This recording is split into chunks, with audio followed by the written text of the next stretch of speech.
はい、ということで、ひろきです。ですね、今回の動画はですね、切ない。そんな回です。僕のインスタの方にですね、DM でお悩み相談なのかな、相談の DM をいただきましてですね、今日は2通あるんですけど、そのお悩み相談にちょっと答えていこうっていう動画になっています。なんだろう、いただいた DM の内容はね、すげえ簡単に説明すると、恋してる時の、もうバカってわかってるけど、それでも好き。相手に振り回されてるのに、それでも一緒にいたい。連絡遅いのに、元気してたの一言で全部許せちゃう。一緒にいると嬉しくて、でも一人になると不安で、みたいな、そんな本気の恋に人生丸ごと持ってかれてる、20代前半のゲイの子2人からお悩み相談の DM いただいたので、ちょっとね、答えていこうと思うんですけども、この動画がですね、誰かの決断の背中をそっと押せるような、そういう動画にできたらいいなと思って撮影します。ということで、早速 DM 読んでいきましょう。ひろきさんはじめまして。いつも YouTube 見てます。ありがとうございます。言葉の選び方がすごく好きで、なんかちゃんと聞いてもらえる気がして、初めて DM を送らせてもらいます。ありがとうございます。実は今、人生で一番恋愛のことで悩んでいます。福岡に住んでるんですけど、東京にずっと片思いしてる人がいます。アプリで知り合って、たまたま東京に遊びに行った時に初めて会って、その日からなんかずっと忘れられない人なんです。その後、何度か東京に行っては会って、連絡は僕ばかりで、彼の方はぶっちゃけ超マイペース。既読つくのに2日とか3日とか当たり前。でも会えばいつも優しくて、元気してたって頭ポンされて、それだけで全部報われたような気がしてしまって、そんな彼が福岡に転勤してきたんです。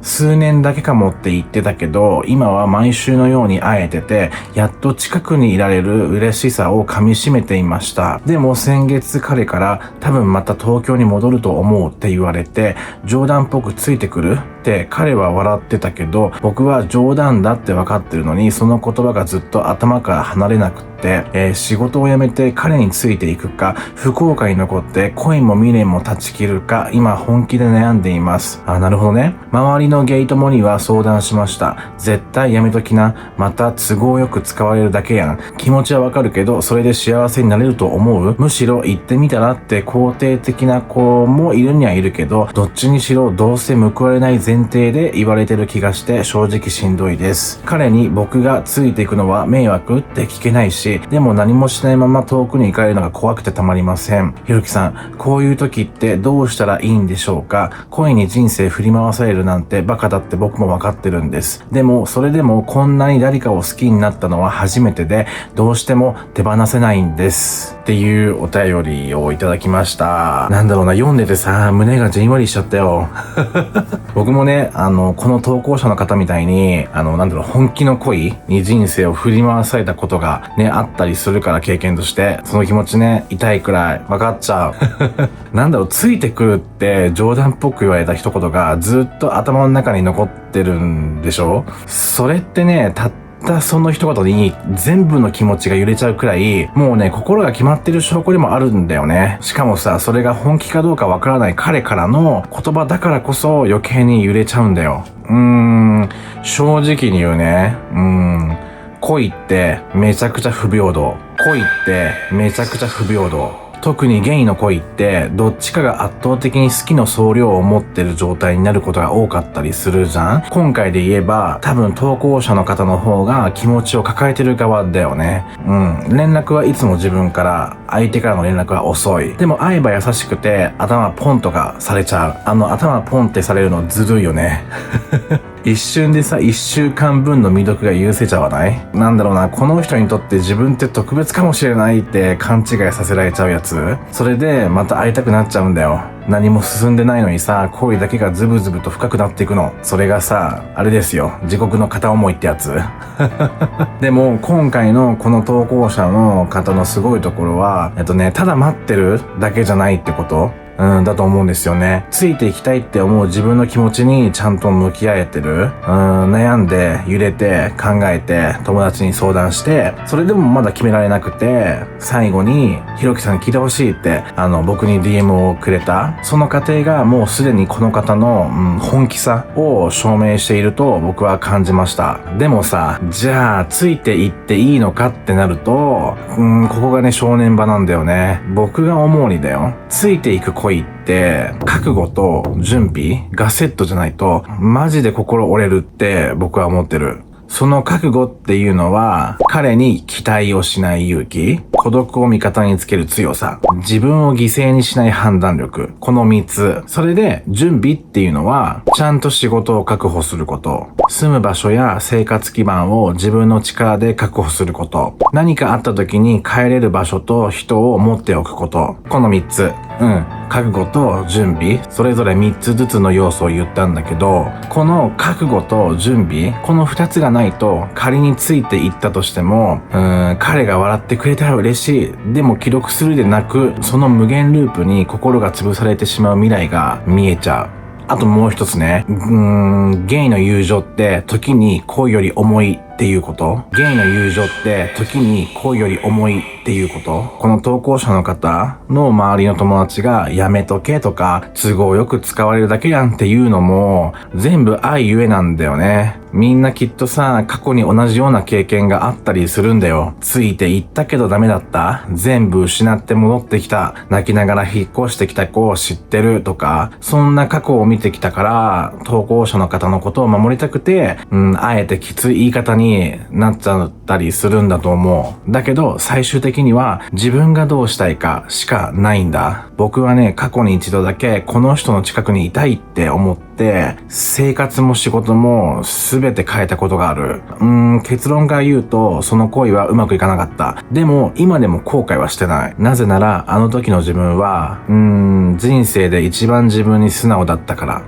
だからもし同じようにね、後悔してもいいから、この気持ちにかけたいって思うなら、僕は止めないかな。むしろ全力で応援する。ただし、行くなら自分の意思で。彼が望んでるからじゃなくて、自分がそれをしたいからっていう軸で動いてほしいなって思います。その軸がブレなければ、たとえ振られても返事来なくても、自分ようやったわって胸張って言えると思うから、この投稿者の方の恋がちゃんと報われますように。でも、そうじゃなかったとしても、この恋があなた自身をもっと素敵にしてくれるって、そう信じてます。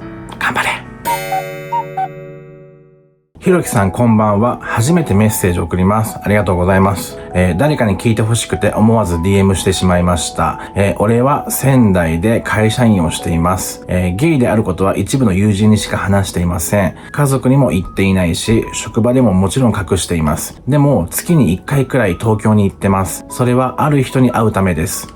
彼と初めて会ったのは1年半前。アプリで出会って軽く飲みに行って、その日は何もなかったんですけど、帰り道にふとまた会いたいなって思ってしまい、それから毎月1回のペースで東京に行くようになりました。相手の人はものすごくあっさりしてる人です。自分から誘ってくることはないし、返信もまばら。でも会ったらすごく笑ってくれるんです。いつも冗談ばっかり言ってるくせに、俺の家族のこととか仕事の話とかちゃんと覚えててくれてます。会ってる時だけ俺はちゃんと存在してるって思えるんです。でも去年の冬、相手から転職で海外行くかもって言われました。一気に現実に引き戻された気持ちになりました。なんでこんなに会ってるのに、なんで俺は相手の中で何者にも慣れていないんだろうって、自分の気持ちだけがどんどん膨らんで、でも彼に伝えるのが怖くて、伝えたら壊れるって思ってずっと黙ってました。でももし本当に海外に行っちゃったら、俺はこの1年半の間、一体何してたんだろうって思ってしまいました。一人でホテルに戻って泣いた夜が何回もありました。ひろきさん、好きなのに言えないまま会い続けてしまうこの関係って何なんでしょうか？俺はただの暇つぶしだったんでしょうか？今からでも気持ちを伝えるべきなんでしょうか？いやもう読んでて途中から胸が痛み出した。だってさ、1年半だよ。それでさ、毎月会いに行ってるんでしょ？そんなのさ、もう付き合ってない彼氏みたいなもんじゃん。でも、現実はただの友達にもなれてない、名前のない関係ってやつ。これが一番苦しいやつだよね。いやー、苦しい。仙台から東京ってさ、簡単に行ける距離じゃないし、時間もお金も、そして気持ちもいるじゃん。それをさ、1年半の間、毎月その人にさ、会いに行くって、もうそれだけで本気の恋だって伝わるよ。でもさ、そうやって何度も言ってる自分に、だんだん自信がなくなってくるんだよね。自分何やってんだろうって、帰りの新幹線の中で思うことあった、僕も。駅弁の味全然しねえんだよ。行きはウキウキで食べるのにさ、帰りは無言。窓に映る自分の顔がさ、ちょっと嫌になって、スマホいじって、また未読の LINE 見て、そんな夜何度も過ごしたことありますよ。でもね、そんな自分をどうか責めないでほしいなと思います。誰かのことをまた会いたいって思って、しかもそれを行動に移して、ちゃんと継続していることがどれだけすごいことか。多くの人はさ、1ヶ月2ヶ月くらいで脈なしかなって諦めちゃうよ。でもこの投稿者の方は希望という名の片思いをさ、1年半も育てたんだよ。そして彼の反応がそっけなくても、会えば笑ってくれる、会話を覚えてくれてる、そんな小さな喜びをさ、両手いっぱいに抱えて帰ってたんでしょ？それってさ、本当に優しい恋の仕方だと思う。でもさ、その優しさがさ、時に自分の首を絞めちゃうんだよ。本当に切ない。気持ち伝えた方がいいですか？って聞かれて、僕はね、伝えていいともやめときなとも簡単に言えない。でもあなた自身がこのままじゃ何者にもなれないって感じてるなら、もうそれはね、あなた自身の心が限界だよってサイン出してると思う。恋ってさ、相手が好きって気持ちと同じくらい自分が苦しくないっていうこともすごく大事。愛してるっていう感情はね、本当に素晴らしいよ。でもそれが自分をすり減らしてるなら、どっかで立ち止まってあげなきゃいけないと思う。伝えることで彼との関係が終わっちゃうかもしれない。怖いよね。わかる。めっちゃわかるよ。でもさ、今のまま続けていくことの方がもっと怖いと思わない？この先もずっと月1で会ってくれてるけど、連絡は来ないっていう彼に心の時間をさ、取られ続けて、彼以上の人に出会うチャンスさえ見逃してるとしたら、その未来ってさ、本当にあなた自身が望んでる姿なのかなって思っちゃう。僕はね、伝えて振られたことあるよ、全然。でも、その時に感じたことは、今でも鮮明に覚えてる。やっと自分を迎えに行けたっていう感覚かな。それまではずっと、向こうの都合に合わせて、向こうのペースに合わせて、向こうの恋愛ごっこに付き合ってたんだよね。でも、自分の気持ちを言葉にした瞬間、やっと自分の恋になった気がした。そして、その答えがイエスでもノーでも、もう誰かのいいようにされるっていう日々からは卒業できた気がした。もちろん、今すぐ告白しろって言ってるわけじゃない。まずは自分の中で決めてほしい。伝えたいのか、伝えたいけど壊れるのが怖いのか、その違いってとっても大きいよ。怖いっていう気持ちって恋してる証拠だから。でも、伝えなかった後悔って、ほんとしつこくね、残ったりするんだよ。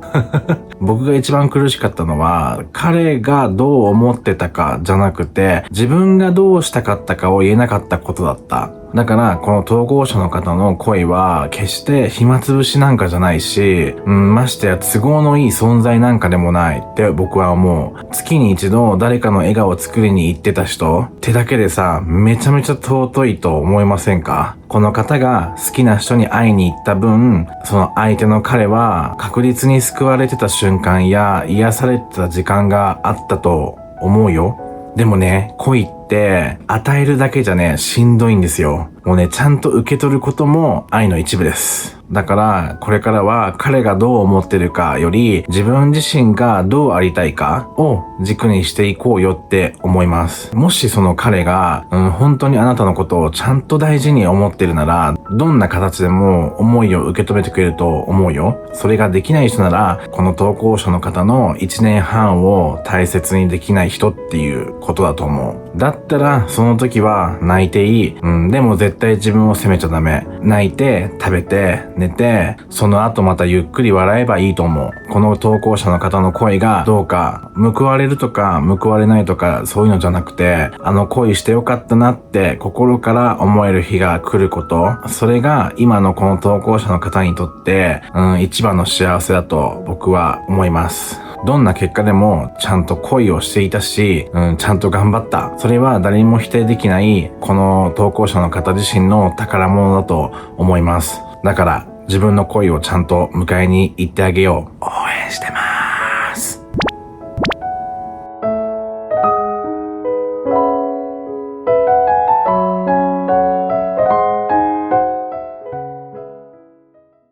はい。ということで、今回の動画はどうだったでしょうか？もう、本当にさ、恋ってさ、自分の人生が自分のものじゃなくなるくらい強烈な力を持ってるよね。でもだからこそ本気の恋っていうのはさ、痛くて苦しいし、だけど美しい。今日の DM を送ってくれた若き二人のゲイの子たち、そのまっすぐな気持ち、すごく素敵だと思う。そして同じように誰かを思っている人にも届いたなら、それはもうね、尊い奇跡だと思います。僕たちの人生は時に誰かのために変わることだってあると思う。でもそれを決められるのは自分だけ。これを見てくれているあなたにも心がポッと温かくなるような恋が訪れますように。よかったらコメント欄であなたの報われなかった恋や本気で好きになった人の話聞かせてください。ということで引き続きチャンネル登録、そしてコメント、あと高評価よろしくお願いします。してね。ではまた次回の動画でお会いしましょう。バイチャー。